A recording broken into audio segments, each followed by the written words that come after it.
یقیناً سفر کرنا ہے، لیکن ہم شہر مدینہ میں اور لاکھوں کروڑوں افراد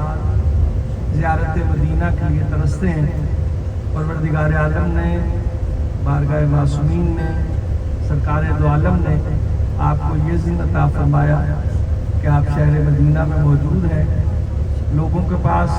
لاکھوں کروڑوں روپیہ ہے، لیکن زیارت مدینہ نصیب نہیں ہوتی، اور پھر رجب کا بابرکت مہینہ ہے، تو لہٰذا آپ ایک باواز بلند صلوات بارگاہ محمد و آل محمد میں ہدیہ فرمائیں۔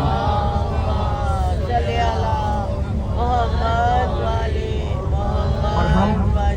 محمد و آل محمد علیہ السلام کی ذوات مقدسہ کے لیے اگر کوئی تحفہ پیش کر سکتے ہیں تو وہ تحفہ یہی ہے کہ ہم کثرت سے محمد و آل محمد پر درود پڑھیں، اور یہاں رہتے ہوئے کم سے کم 1.25 لاکھ مرتبہ درود ہم سرکار دو عالم کی خدمت میں، ان کی بیٹی کی خدمت میں اور باقی ائمہ کی خدمت میں کم سے کم اور کچھ نہ کر سکیں تو ہماری زبان پر درود محمد و آل محمد ہو، اور رہتے ہوئے ہم سرکار کو ہدیہ فرمائیں۔ تو ایسا نہیں ہو سکتا کہ جب ہم ہدیہ کریں گے سرکار کو درود تو اس کے بدلے میں آپ کی حاجتیں پوری کریں۔ پروردگار عالم آپ سب کی حاجتوں کو سرکار حضرت محمد مصطفیٰ اور آپ کی آل اطہار کے صدقے میں پورا فرمائے۔